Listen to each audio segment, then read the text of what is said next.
माता दी दोस्तों, तो आज है नवरात्रि का लास्ट डे यानी कि रामनवमी। तो आज के दिन कन्या खिलाई जाती हैं। तो बस मैं वही कन्याओं को खिलाने के लिए भोग बना रही हूँ। तो सब्जी बन गई है हलवा बना के, और अब बनाऊँगी पूड़ी। और उसके बाद माता रानी को भोग लगाने के लिए आ गई हूँ। तो सबसे पहले माता रानी को भोग लगाया है, उसके बाद कान्हा जी को, राम जी को, सबको भोग अर्पण कर दिया है। कन्या अभी नहीं आई हैं।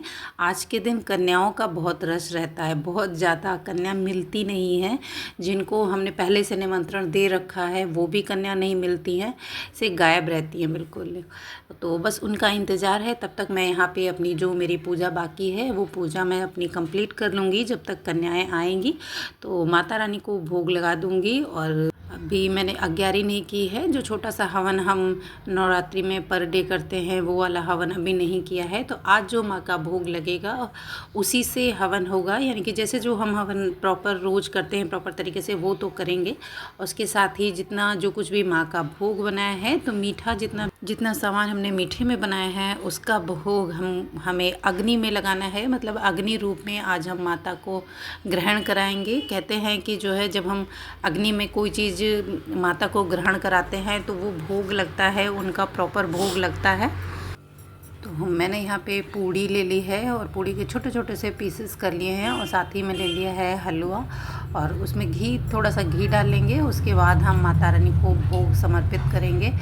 जैसे हम माता रानी को रोज़ हवन करते हैं, जैसे जो मंत्र बोल के हम हवन करते हैं वही बस हमको सेम वही मंत्र बोलने हैं। और साथ में हमको जो हवन सामग्री है उससे हवन करना है। उसके बाद में जो हमने भोग बनाया है उससे हवन करना है। माता रानी को जो पान, बतासे, लौंग और ये आपने जो कुछ भी उनको खाने की चीज़ चढ़ाई हो उसमें वो थोड़ा सा उसमें से लेके माता रानी को हवन में समर्पित कर दीजिए। हम लोगों के यहाँ तो ऐसे ही होता है, और मैं हमेशा से ऐसे ही करते आई हूँ, तो सेम वैसे ही कर रही हूँ। कुछ नया नहीं बता रही हूँ। जिसके यहाँ जैसा होता हो वैसा वो अपने तरीके से करे। मैं केवल वही चीज़ आप लोगों के साथ शेयर करती हूँ जैसे कि मैं करती हूँ। हा सर्वमंगल मांगल्ये शिवे सर्वार्थ साधिके शरण्ये त्र्यंबके गौरी नारायणी नमोस्तुते स्वाहा। सर्वमंगल मांगल्ये शिवे सर्वार्थ साधिके शरण्ये त्र्यंबके गौरी नारायणी नमोस्तुते स्वाहा। सर्वमंगल मांगल्ये। मेरे जितने भी इस टाइप के वीडियो रहते हैं जिसमें मैं पूजा पाठ से रिलेटेड चीज़ें आप लोगों के साथ शेयर करती हूँ, तो वो सारे मैं अपना तरीका आप लोगों के साथ शेयर करती हूँ कि मैं कैसे पूजा करती हूँ।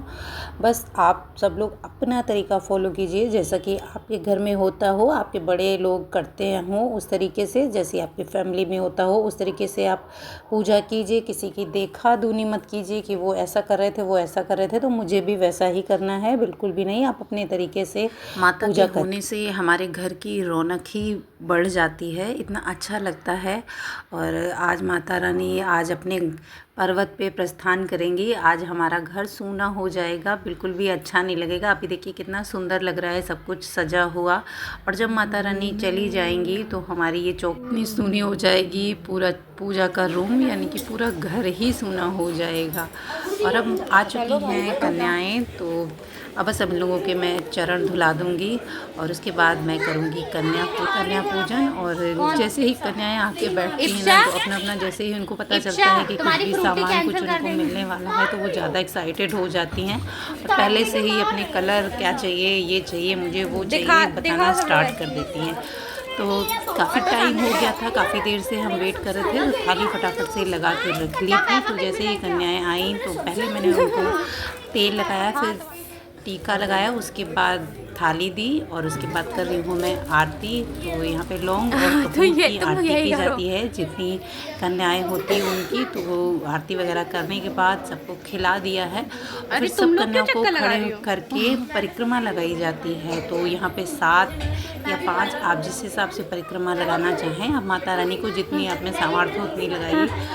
तो आधी कन्याएं जो छोटी कन्याएं होती हैं ना, वो बहुत नटखट होती हैं, भाग जाती हैं इधर से उधर। तो देखिए मैं यहाँ पे परिक्रमा कर रही हूँ और कुछ कन्याएं इधर उधर टहल रही हैं। और 7 परिक्रमा करने के बाद जैसे सर बिल्कुल घूम सा गया था, तो मैं एक जगह पे बैठ गई। मैंने कहा सब लोग यहीं पे आ जाओ, मैं सबके चरण स्पर्श करके और सबको यहीं पे दक्षिणा दे देती हूँ। और इतनी जल्दी हो रही थी कि 2-3 लोग दरवाजे पे खड़े थे, फटाफट जल्दी करिए जल्दी करिए। कन्याएं हो चुकी हैं और अब मैं जा रही हूँ मंदिर। तो तो मंदिर में माता रानी को ये सब चढ़ा के आऊँगी, उसके बाद करूँगी पारण, चाय वगैरह पीऊँगी। तो चलिए फटाफट से मंदिर होके आते हैं। जो कन्याओं को तेल वगैरह लगाते हैं वो और भोग सब ये माता रानी को समर्पित करके आते हैं मंदिर में। और वहाँ से आने के बाद मैंने किया पारण, और पारण करने के बाद थोड़ी देर रेस्ट किया। जब तक दीपक जल रहे थे तब तक दीपक लगभग शाम के समय वही 5 साढ़े 4-5 के करीब शांत हो गए थे। फिर मैंने माता रानी की चौकी को हटा दिया था। तो मैंने ले लिए हैं अक्षत और माता रानी के ऊपर छिड़कते हुए माता रानी से अपने सुख संपत्ति संपन्नता और उनका आशीर्वाद मांगा, और माता रानी से प्रार्थना की कि सब हमारा पूरा परिवार भरा रहे और स्वस्थ रहे और सब कुछ मंगल हो। आप जैसे आज जा रही हैं, अगली बार फिर और अच्छे तरीके से आइए कि मैं और अच्छे तरीके से आपकी पूजा पाठ कर पाऊँ और घर के सारे मेंबर्स स्वस्थ रहें, पूरी दुनिया पूरी पृथ्वी स्वस्थ रहे, सब कुछ भला हो, सबका भला हो और सब बढ़िया तरीके से रहे। बस इसी प्रार्थना के साथ, और जो कुछ भी पूजा में हमसे गलती हुई हो, क्योंकि हम लोग तो गलतियों के पुतले हैं, जो कुछ भी गलती की हो अपनी जान में, तो हम लोग बहुत अच्छा करते हैं, लेकिन कुछ ना कुछ भूल हम लोगों से हो ही जाती है। तो अगर कुछ गलती हुई हो तो उसकी क्षमा प्रार्थना की, क्षमा याचना की कि माता रानी क्षमा करें। और बस इसी कामना के साथ कि माता रानी अगली बार फिर से आएंगी और हम उनकी बहुत अच्छे से पूजा अर्चना करेंगे। इसी के साथ ही मैंने यहाँ पे चौकी हटाना शुरू कर दिया। तो सबसे पहले मैंने दीपक हटा दिए थे, क्योंकि दीपक शांत हो चुके थे। सुबह मैंने घी थोड़ा सा डाला था, क्योंकि इतना ही डाला था कि ज़्यादा देर तक, मतलब दिन में जितनी देर चल जाए उतनी देर चल जाए, उसके बाद हमें चौकी हटानी है। तो दीपक जब तक जलते हैं तब तक कोशिश करें कि ना हटाएं। तो इसी वजह से सुबह थोड़ा सा कम घी तेल उसमें डालें तो वो अपने आप ही शांत हो जाएंगे जब तक आपको चौकी हटानी होगी।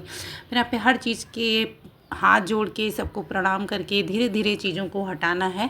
तो मैंने यहाँ पे कलश को हटा दिया है, थोड़ा सा जगह से उनकी खिसका दिया था, और उसके बाद में एक एक करके माता रानी को अपने स्थान पे, जहाँ से माता रानी को हमने अपनी चौकी पे विराजमान किया था, उनको वापस से मंदिर में स्थापित कर दूँगी। तो जो मेरे पास जितना भी सामान है, जो भोग का सामान है, उसको तो हम सब लोग प्रसाद रूप में ग्रहण करेंगे, और जो सुहाग का सामान है उसको मैं खुद ही ग्रहण करूँगी, क्योंकि मैं ही अकेली सुहागन हूँ यहाँ पे, तो मैं ही इसको ग्रहण करूँगी। अगर आप किसी को देना चाहते हैं तो आप दे सकते हैं, इसमें ये प्रसाद है, आप किसी को भी दे सकते हैं।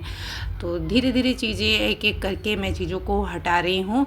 और जो यहाँ पे जितने चावल वगैरह हैं, जो अष्टदल कमल वगैरह बनाए थे, उन सब चावलों को एक जगह एकत्रित कर लीजिए। आप चिड़ियों को डाल दीजिए या फिर आप गाय को खिला दीजिए, जैसे ही आपको संभव हो, जैसा आपको अच्छा लगे उस हिसाब से कीजिए। और माता रानी को जो हमने कलावा समर्पित किया था, आप किसी के हाथ में बांध सकते हैं, गले में पहना सकते हैं, अपने घर में गाड़ी में बांध दीजिए या फिर आप अपने मेन गेट पे बांध दीजिए।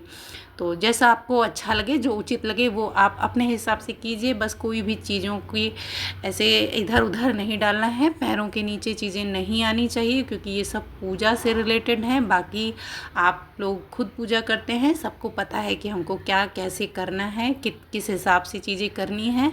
तो आप अपने तरीके से कीजिए, बस ज़्यादा इधर उधर चीज़ों पे ध्यान मत दीजिए कि हाँ मुझे बहुत बड़े तरीके से करना है, कुछ बहुत बड़ा करना है, या मैं ये कैसे कर पाऊँ, ये मैं नहीं कर पाऊँगी। ऐसा कुछ भी नहीं, बहुत सिंपल सी चीज़ें होती हैं और हम सब करते हैं। तो इसी तरीके से यहाँ पे मैं धीरे धीरे चीज़ें हटा रही, जो लौंग और पान वगैरह जो चढ़ाए थे, मैं उनको हटाती जा रही थी, क्योंकि बहुत सारा इकट्ठा हो जाता है ना, तो मैं हटाती जा रही थी। इसको प्रसाद रूप में हम ग्रहण कर सकते हैं। तो सारी चौकी हटाने के बाद चौकी की जो जहाँ पे हमने चौकी लगाई होती है ना, तो उस जगह को खाली नहीं छोड़ा जाता है। तो वहाँ पे मैंने एक दीपक प्रज्वलित कर दिया है, क्योंकि उस स्थान को खाली नहीं छोड़ते हैं।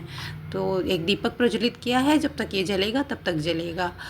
और जो कलश का जल था वो मैंने पूरे घर में छिड़क दिया था। उसके बाद जितना जल बचा वो मैंने पेड़ पौधों में डाल दिया। जो हमने कलश के अंदर चीज़ें डाली थी, जो पेड़ में चढ़ाने वाली थी, आप उनको चढ़ा दीजिए। जो कुछ रखने वाला है उनको आप किसी कटोरी में रख के सुखा लीजिए। उसके बाद आप इसको अपने लक्ष्मी जी के स्थान पे रख सकते हैं, जहाँ आप रुपए पैसे रखते हैं, उसको किसी कपड़े में बांध के। जो ज्वारे हैं उनको हम ले लेंगे, उनको सारी जो माता हैं और अपने राम जी, कृष्ण जी, सबको भोग रूप में उनको समर्पित करेंगे, शिव जी पे समर्पित करेंगे। और उसके बाद में जो थोड़ी ज्वारे हैं उनको और जो कलश का सामान है सारी चीज़ों को किसी भी कपड़े में बांध के इसको हम अपनी तिजोरी में रख देंगे, जिससे सुख समृद्धि बनी रहे। जितने लोग भी ये मेरा वीडियो देख रहे हैं ना उन पे माता रानी की असीम कृपा बनी रहे, वो सब सदा सुहागन रहें, उनके घर के लोग सब हमेशा हमेशा स्वस्थ रहें। बस इसी कामना के साथ आज के व्लॉग का एंड होता है।